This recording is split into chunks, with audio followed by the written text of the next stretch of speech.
Hai semuanya, welcome to my video. Senang banget aku akhirnya bisa bikin video ini dan bisa berbagi ke teman-teman semuanya. Jadi, video ini adalah video tentang cerita aku. Dan memang ini benar-benar real story aku. Waktu itu pakai beberapa krim ataupun bisa disebut skincare ya, skincare yang abal-abal. Apa sih maksudnya abal-abal? Oke, nanti aku akan beberapa share juga. Kenapa sebenarnya aku dulu pakai skincare ini? Sebenarnya apa sih krim ini atau skincare ini atau skincare abal-abal ini? Mungkin di dalamnya nanti ada apa aja gitu.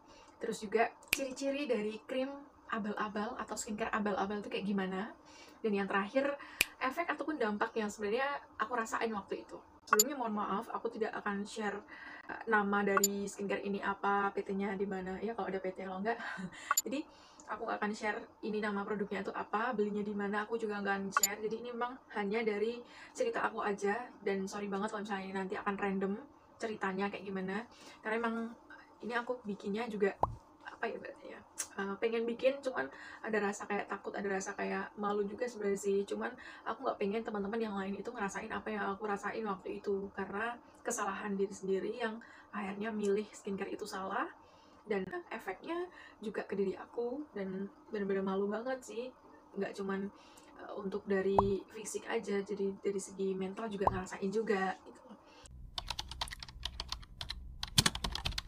Oke, jadi abal-abal itu kalau aku nyebutnya adalah ini skincare tuh nggak jelas. Jadi nggak jelas asal usulnya, PT-nya di mana dan lain sebagainya. Jadi kayak kita tuh pakai produk yang ya udah sih, bagus untuk mutihin kok, bagus kok untuk bikin kinclong, untuk bersihin wajah itu bagus, hasilnya tuh ada dan cepet gitu loh. Itu yang namanya aku bilang itu skincare abal-abal gitu.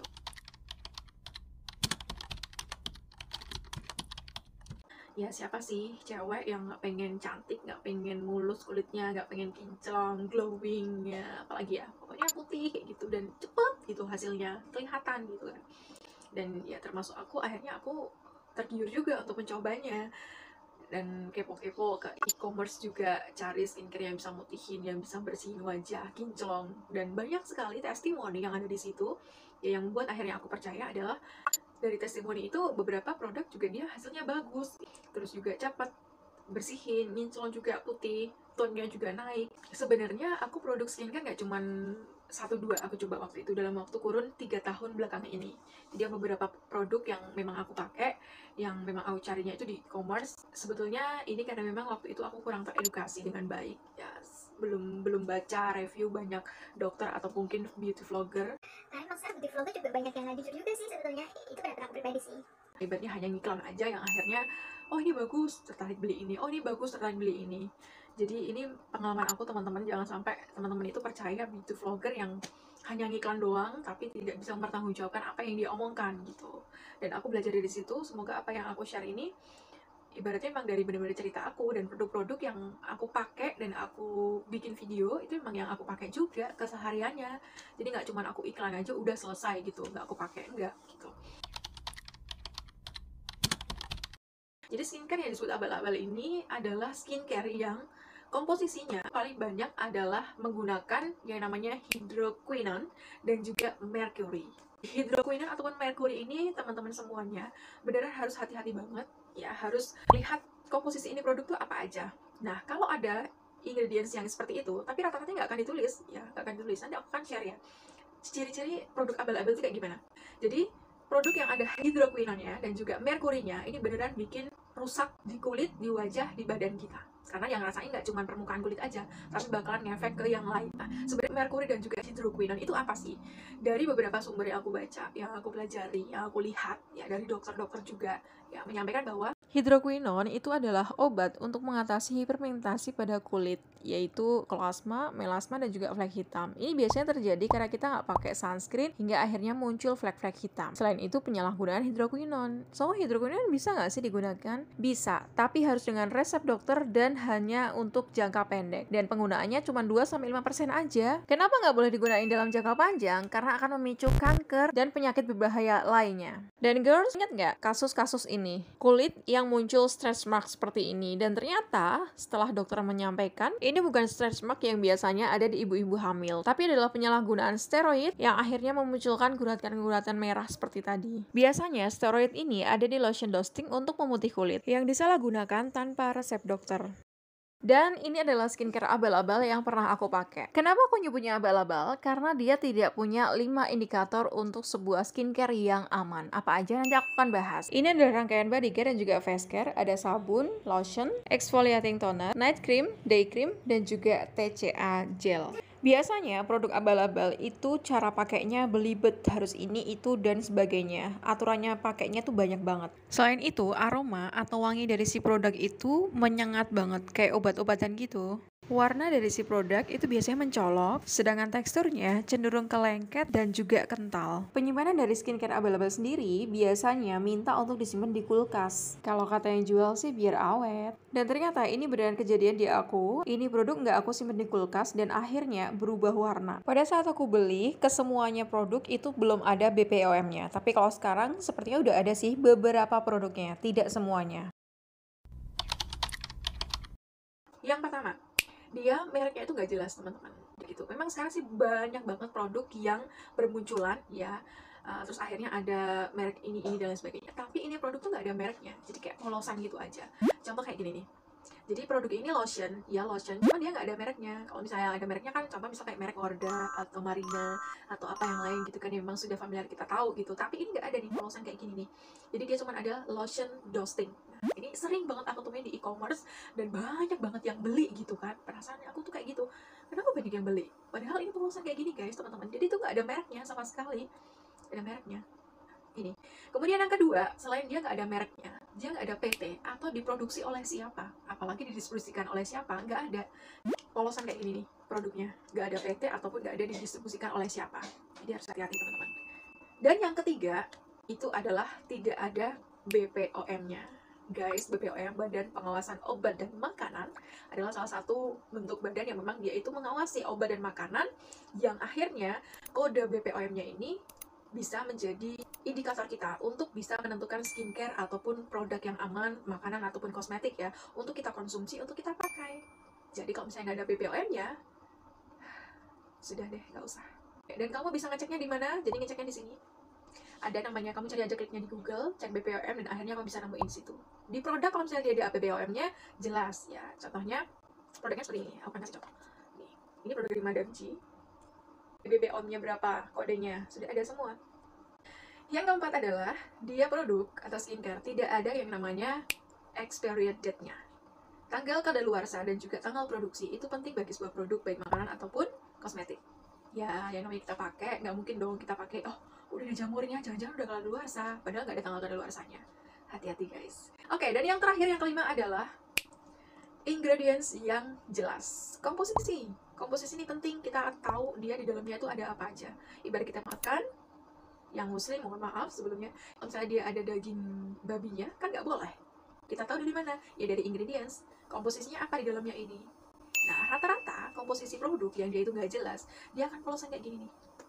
Nggak ada komposisinya, 1, 2, dan lain sebagainya itu nggak ada. Jadi kalau misalnya teman-teman cari produk, harus jelas ada komposisinya. Ini aku kasih contoh aja di produk, satu produk yang aku pakai juga, komposisinya. Oke, ini serum. Dia akan share juga ya tentang produk ini, karena aku udah kurang lebih 1 bulan lebih 2 minggu, 1 bulan 2 minggu ya aku pakai produk ini. Hasilnya kayak gimana, cek nanti aku di video selanjutnya. Jadi ini adalah produk yang sudah ada ingredients-nya. Mana sih ingredients-nya? Ya, nih jelas banget kan, dia produk udah ada ingredients-nya. Ingredients-nya apa aja tertera banget di sini, kelihatan kan? Terus ada BPOM-nya. Nah ini penting guys, tadi udah gue share ya, BPOM-nya harus ada komposisi. Karena rata-rata produk yang gak ada komposisinya, dia produk yang di dalamnya mungkin ada komposisi hidroquinon ataupun merkuri, itu pasti gak akan ditulis. Jadi dia polosan kayak gini. Jadi memang harus hati-hati banget teman-teman. Aku ingin ikut mengkampanyekan, speak up ya, aku pengen berbicara, aku pengen share ke teman-teman semuanya. Harap hati-hati banget ya namanya produk, apapun itu, skincare, kosmetik, ataupun juga makanan. Karena memang harus ada 5 ciri tadi yang kita wajib harus ada di sebuah produk. Jadi kalau misalnya kita pakai, ya oke sih, bagus, hasilnya mulus, kinclong. Karena aku pernah sih pakai itu, mulus, kinclong, terus apa lagi ya, dia kayak licin gitu ya, kulitnya kita licin kayak gitulah. Memang bagus gitu. Dan cepet banget hasilnya, seminggu aja itu udah kelihatan, bahkan kurang dari seminggu itu udah ada hasilnya gitu, udah bagus gitu. Cuman efeknya adalah setelah kita benar-benar berhenti dari produk itu, kelihatan banget kayak gini nih. Jadi muka aku bener-bener kayak kusem gosong ya, kalau dibilangnya tuh kayak kusem gosong, bener-bener kayak warnanya tuh apa ya Allah, aku sumpah nyesel banget pakai ini. Jadi kayak gosong, jerawat ada, terus apa namanya, kayak milia ya, kayak muncul kayak milia gitu. Jadi kalau misalnya kulit aku ini aku kayak raba gitu, agak sedikit ditekan, jadi tuh di dalamnya tuh kayak ada benjolan-benjolan kecilnya. Sumpah aku mau nangis ya, sedih banget. Kayak ada benjolan kecil yang akhirnya itu bikin apa ya, hampir mau jerawat tapi nggak jerawat, jadi kayak benjolan di dalam, bukan milia. Beda, kalau milia kan kelihatan ya, dia kayak ngebenjol keluar gitu ada, tapi dari dalam sih emang. Aku ngerasain juga kulit aku tuh semakin tipis teman-teman. Jadi kulitnya itu kan ada efek mengelupas ya, dari produk itu kan efeknya mengelupas, yang akhirnya tidak hanya di muka tapi di tangan itu sampai bisa aku kayak kretakin gitu. Itu namanya lotion dusting. Waktu itu aku pernah nyoba, bagus ya, memang kelihatan kayak lebih putih gitu. Cuman setelah pakai itu selesai ya sudah kembali ke warna kulit awal, dan bahkan lebih apa ya, lebih jauh gelap di sebelumnya.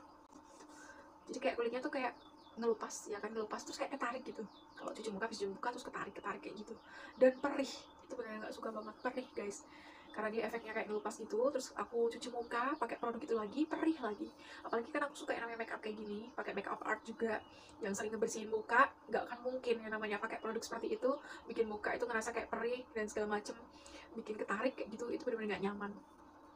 Dan teman-teman, akhirnya aku menyadari itu, ya sudah aku berhenti, dan sama sekali yang namanya skincare atau produk itu nggak pernah aku pakai. Udah, cuma aku buang doang nih. Waktu itu aku ngumpulin bungkusnya, ya siapa tahu memang dia produk bagus gitu kan waktu itu, dan akhirnya ya ternyata enggak guys, nggak bagus. Dan jangan pernah teman-teman percaya sebuah produk itu kalau misalnya nggak ada 5 ciri tadi, karena emang 5 ciri tadi itu penting banget untuk kita perhatiin supaya kita benar-benar pintar milih namanya skincare. Yang penting teman-teman kenali jenis kulit teman-teman tuh apa, berminyak kah, normal, ataupun kombinasi. Teman-teman kenali dan pilih skincare yang benar-benar itu aman guys. Benar-benar itu udah ada 5 ciri tadi yang memang harus kamu cross check. Jangan sampai tergiur yang namanya putih instan, glowing langsung dalam seminggu, kinclong mulus, tapi semuanya instan, tapi tidak ada 5 ciri tadi teman-teman. Jadi harus berhati-hati milih namanya skincare, karena skincare ini ataupun produk ini itu tidak hanya di muka, tapi pasti akan terserap di aliran darah, pembuluh darah, yang akhirnya mempengaruhi ke semuanya. Pilah mana yang cocok, mana yang enggak, karena memang skincare itu bisa dibilang cocok-cocokan kalau batas waktu yang kita pakai itu pasti itu benar ya. Jangan sampai skincare yang sudah bagus, sudah ada 5 indikator tadi, tapi kamu bilang nggak cocok, ya kan? Itu sebenarnya bukan nggak cocoknya, tapi mungkin waktunya kurang lama, karena skincare yang ada 5 ini tadi, yang emang dia mungkin benar-benar juga bahannya alami, dia tidak akan mungkin putih, bagus, mulus secara instan, tapi dia butuh waktu untuk bekerja, untuk bisa langsung masuk ke kulit kamu. Itu butuh waktu untuk menyempurnakan kulit kamu, itu butuh waktu. Jadi kasih waktu ke skincare kamu, ke produk kamu untuk bisa bekerja dengan baik. Apapun skincare kamu ya, yang penting sudah ada 5 indikator tadi, itu paling tidak sudah di kategori aman ya, aman gitu, insya Allah aman, karena sudah ada beberapa hal tadi, indikator tadi, insya Allah itu bisa dibilang aman. Dan terakhir, yang pengen aku sampaikan di sini adalah poin pentingnya, sebetulnya cantik tuh gak harus putih kok, gak harus glowing, gak harus kinclong, dan bahkan licin kayak gitu, enggak seperti itu. Karena standar kecantikan orang itu pasti beda-beda. Aku, kamu, kita semuanya pasti beda standar kecantikannya. Cantik itu nggak melulu bahas soal fisik, soal muka, itu enggak.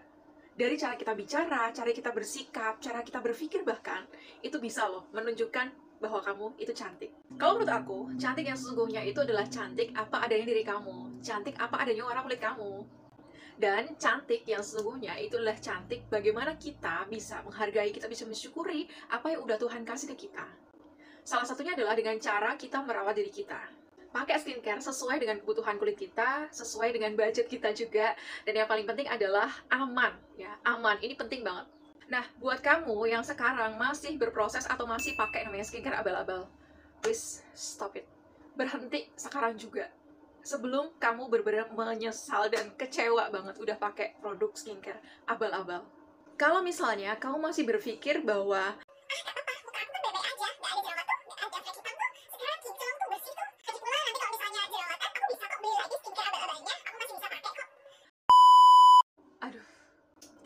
ya kalau misalnya sekarang muka kamu tuh masih bersih, masih bagus, masih kinclong, tapi kita nggak tahu yang namanya skincare abal-abal, kandungan di dalamnya itu apa aja. Yang pasti adalah bahan-bahan yang berbahaya, dan tinggal tunggu waktunya aja. Mungkin seminggu, 2 minggu, setahun, 2 tahun, bahkan 5 tahun ke depan baru kelihatan nih muka kamu yang rusak skin barriernya. Dan itu nggak main-main loh, itu bakalan susah untuk kamu ngembaliin lagi skin barrier kamu yang normal, yang sehat, yang sebelumnya malah justru bagus setelah kamu pakai skincare abal-abal, jadinya rusak parah. Dan yang tadi aku share, skincare abal-abal, aku belum tahu itu kandungannya tuh apa aja. Tapi yang pasti dia tidak ada 5 indikator yang mencirikan bahwa skincare itu aman. Dan buat kamu yang saat ini masih pakai namanya skincare abal-abal dengan alasan apapun, please stop. Berhenti deh, berhenti. Pakai skincare yang pokoknya aman, yang ada 5 indikatornya minimal, dan sesuai dengan budget kamu, sesuai dengan kebutuhan kulit kamu. Salam sehat untuk kamu semuanya, tetap cantik, dan thank you for watching. Bye-bye.